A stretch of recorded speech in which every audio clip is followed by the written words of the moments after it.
so many philosophies on nutrition. Now, we have intermittent fasting, flexible dieting. From my understanding and my research on bodybuilding in the 80s era, I know there was there was an understanding of nutrition, but what was nutrition and diet like as a bodybuilder when you were an Olympian? Where were you getting your nutrition information from?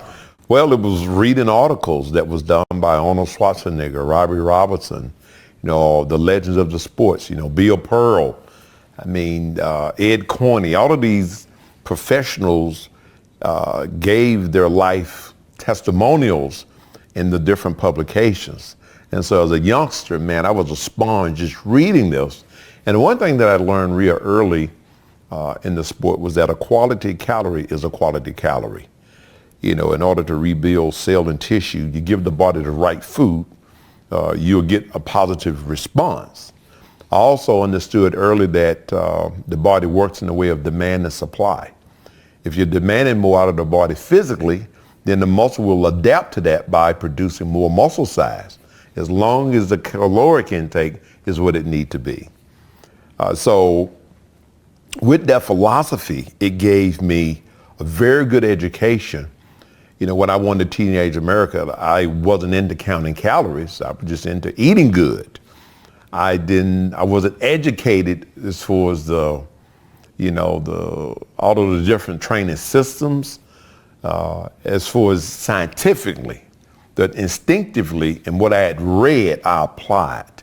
And apparently it worked, of the nutrition and so forth. As I learned more, I applied more, and then I started to get more and more into the science of it, because natural ability will only take you for so far.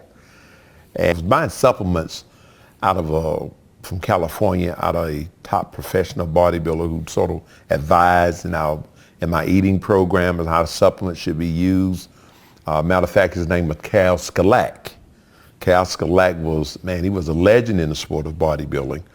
And he advised me on my first nutritional program as far as how many calories were recommended, how many grams of carbohydrates were recommended. And I used that, which helped me to win the junior nationals, which then helped me to move further to win the NPC nationals. So that bit of advice helped me tremendously. And beyond that, I had to build upon that, because as I won the nationals, NPC nationals in 1982, I won the show. I was so ripped. When you're ripped to pieces, you can be a bit flat and still, take home the gold. And having won the NPC nationals at 226 pounds, he advised me that I need to eat more and take in more carbohydrates. And I did. A week later, I was at the IFBB World Championships in Belgium. But at that show, I weighed 232 pounds, 6 pounds heavier in a span of 1 week, because I carbohydrate loaded. And I looked far better and was bigger. So with that, I took an additional lesson to contest prep that I was able to add to my knowledge. Could you give maybe a general diet, say midway through a prep? What would your diet be like? Could you give us some meals? Well, midway through a prep, there wasn't a lot of difference. What I've tried to stay true to is making sure that quality nutrition was a part of my daily existence as it relates to training for competition on season and off season. I never allowed my nutrition to be such that I would end up being 30, 20 pounds over my last competition weight. So I wanted to make sure that whether I gained 5, 10, 15, or 20 pounds, I was still able to see my abs. You see, that's the tail story of everything, abs. If you got abs, then that means your body fat is within control. If you don't, then guess what? We need to make some changes. So quality protein would come from things like chicken, eggs, fish. Lentils was used some, but for the most part, it was those particular type of proteins that was used. I didn't use a lot of powdered protein drinks, not a lot of them. I would some in the off season, but it was mostly food. Then as far as carbohydrates, sweet potatoes was at the top. You know, beta carotene, also high in fiber, low glycemic index, so it was the perfect energy food. And then the anabolic properties of sweet potatoes and any type of roots was very, very good and highly recommended. Then as far as greens and veggies and that sort of thing, I strongly believed in the use of spinach. So I use a lot of spinach in my diet, which is the perfect multi-mineral complex. So I used that, and it also helped to cleanse the body. You know, all of that is important, and water was just paramount in making sure we kept the system nice and clean and giving the body what it needed. Other things like pineapple, the perfect anti-inflammatory for the joints. I would do pineapples twice a day, fresh pineapple. I would also use things such as walnuts, almonds in the diet, which is very good. I would take in as many as 15, 12 to 15 whole eggs a day, training for competition in all season to develop size in all season. As I got closer to a show, I would do a mixture of maybe 3 egg whites and 2 whole eggs per meal. I never believed in just taking egg yellows away, because the fact of the matter is the egg yellow contains something called lecithin and choline, which have their own fat-burning properties. So it sounds to me like every food choice you selected had a purpose. It had a purpose. And was timing relevant to you as well? Like, when would you take the pineapple? Would that be like a pre-workout or post-workout? Or? I hear a lot of pre and post these days. Well, in the day of Arnold or Robbie or myself, we didn't have pre's and posts. We were the greatest physiques of all time. We ate according to when it was time to eat. You had breakfast, and you knew you had to have carbohydrates in you if you're really going to get in the gym and push. And you needed protein mixed with the carbohydrates in order to repair cell and tissue. So all of that was important. We didn't take one out and add the other one in. And after the workout, you had to replenish the body. So guess what? You had another meal that included protein, carbohydrates, and so forth, and a fat that was conducive to giving you energy and helping the body produce natural growth hormone. So we had breakfast, snack, lunch, snack, dinner, at least 6 meals a day. A lot of people get into doing 7, 8 meals. That's overload. I mean, you would have a gut with that. Your body's only able to digest so much food in the course of a day. Generally around every 2.5 hours, you would have something. And a meal could be the size of a banana and some walnuts. It doesn't have to be a plate this big. My generation of bodybuilding and who I sort of modeled after, we were always concerned about keeping the waist nice and tapered. We didn't believe in protruding guts. And you would also note that during the earlier era of bodybuilding, we would train up for competitions and not train down. Which, yes, you would never see Arnold heavy or Lou Ferrigno heavy or Frank Zane heavy. You would always see us as a nice normal size and got bigger as we got prepared for the show, kept our body fat under control. So we train up and increase our caloric intake due to the workload. So your training level was always intense, but you're doing like a 12-week contest prep, you would really intensify the exercise. And increase the caloric intake. You can't train like a horse and eat like a bird. You see, so that made sense. So it's kept body fat under control. You were able to watch and see the quality of muscle growth, which was slower, but at the same time, you didn't have to eat green beans and tuna fish in order to get cut for a show. It's so interesting to hear, like, flawless physiques, proven champions. Mm-hmm. Why has the process changed, like, completely opposite? Well, they have this new school, old school kind of a thing that they're talking about. And I think because of the criteria of what's accepted in bodybuilding now sort of threw everything out of whack. You know, when I entered my competitions, you're talking a 32-inch waist, you know, with a vacuum. Well, that was no longer the norm once Dorian Yates came in after me. Okay, the vacuum went away, the small waist went away, it just became about mass. So the mindset of the bodybuilders as of lately has been, let's just get big. And now let's try to train down and get some definition. And when doing so, you have to go through all type of extremes to get rid of body fat, in which you should have never put on in the first place. Whereby we watched every ounce of quality as we develop our physiques. So we were never in a quick fix situation.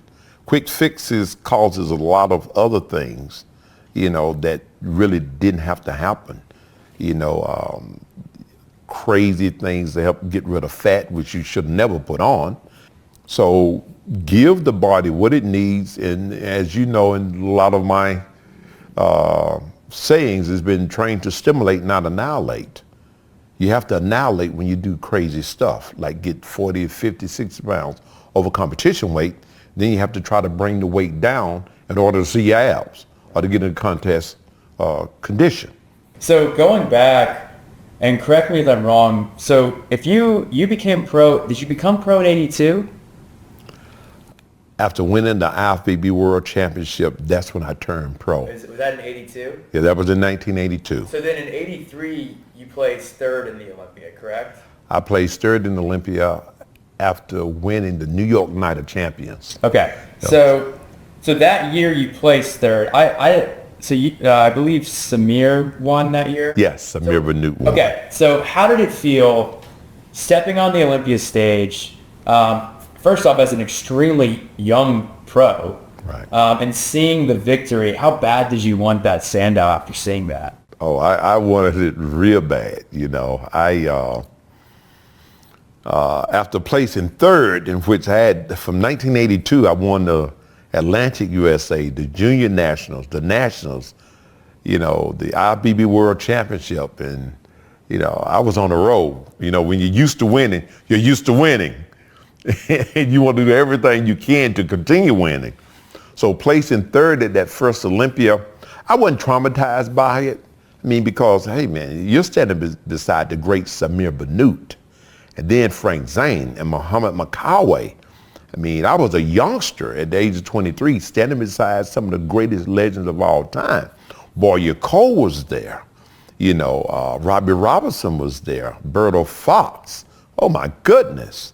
So that was very encouraging to place third.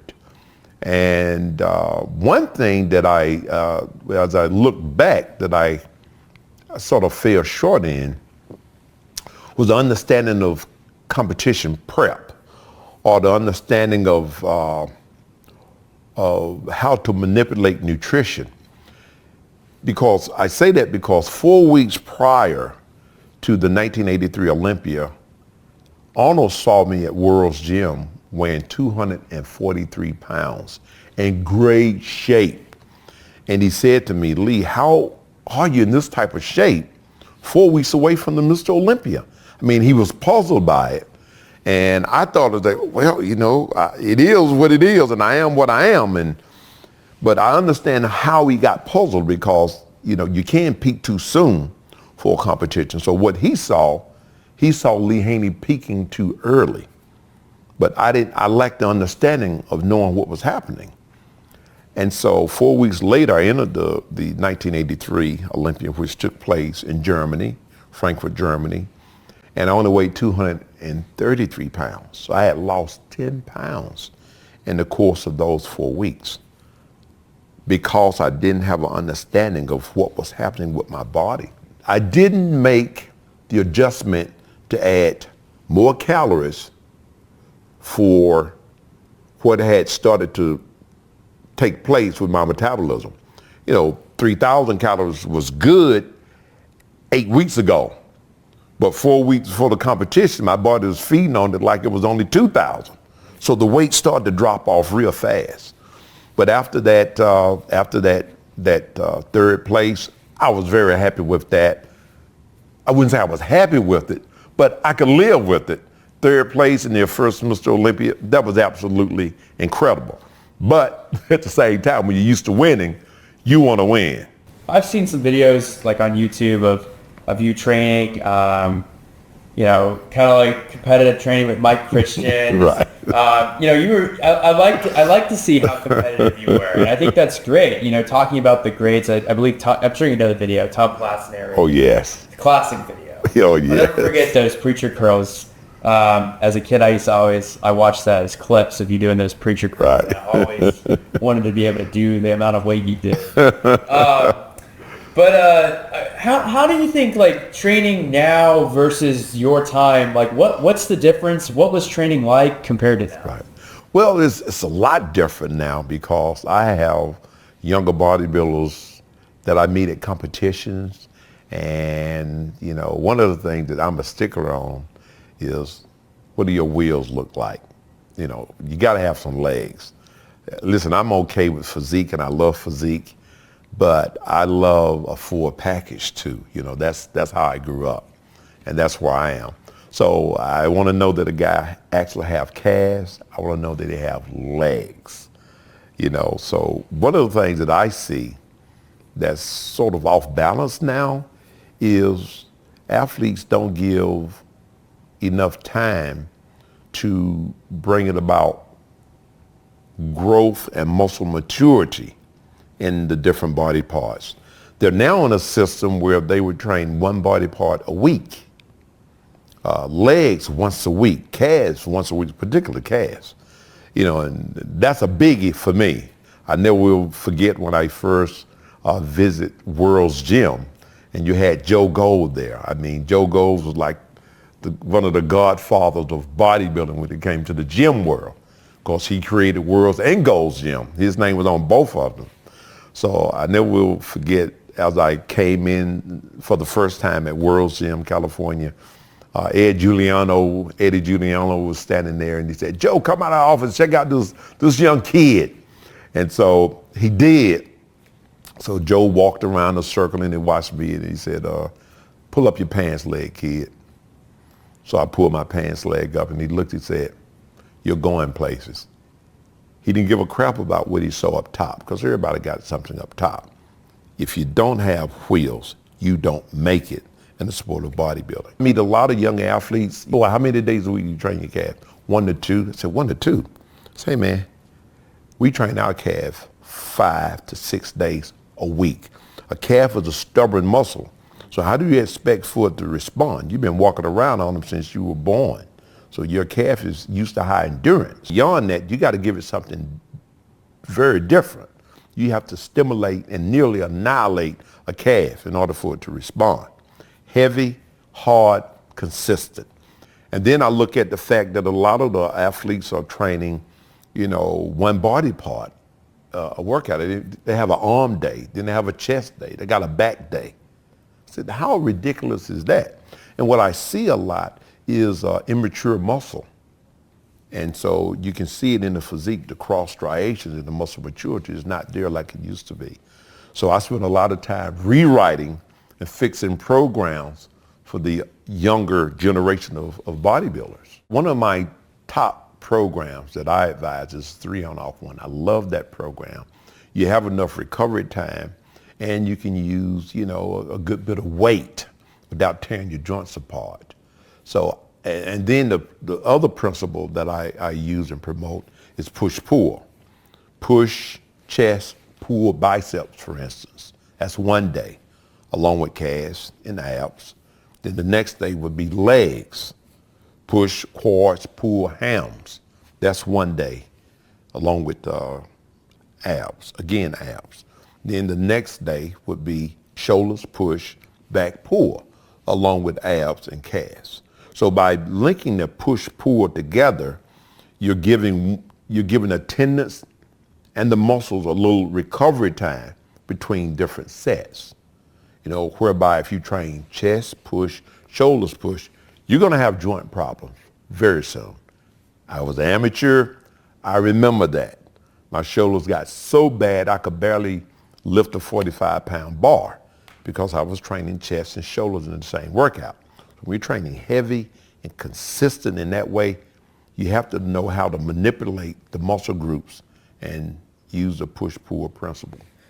One thing too, I mean, with this incredible career, one of the biggest things that stands out to me was honestly like your age and how young you really were during your competitive history. I mean, you look at like recent Olympia, like Sean Roden's 43, Ronnie retiring at 46. I mean, you retired at 31, was it? Right. What? So like, what pushed you to do that? Like, well, 8 Mr. Olympias. Where are you going to go beyond that? You know, 8 Mr. Olympia. You said it 8 years in a row, and you've gone to the top in your particular sport. I felt at that time it was time to use my faith in other areas, you know, and to use my success in sowing the seeds in business and in other ways to expand. And then I was a father. I had 2 beautiful kids, Joshua and Olympia. Josh was 4 years old at the time. Olympia was probably around, she was so many months old when I won the last Olympia. So I had the world in front of me as far as being there to help them, to raise them, to be where I needed to be. And then win a 10th one. It's more to life than just being repetitive, you know. So I had proven my point, and it was time to move on. You can stay too long, and I felt that was it for me. But to win it 8 years in a row at the age of 31, that was a miracle in itself. I know that it was a gift from God. Yes, I had to work hard. You just don't hand gifts out. You have to go get it. And I went and got it with all of my heart. With that 8th Olympia, it felt like I could finally exhale. Because when you're on the top, there's nowhere to go but down. And so you're always focusing on, how do I stay here? And I'm living, and I lived. You know, I had 2 children while I was training for the Mr. Olympia, stayed on top, was still reigning. But there's a certain amount of pressure. I had businesses going on. You know, there's a lot of stuff happening. So that last Olympia, I said what I needed to say, and I was ready to bow out and say thank you.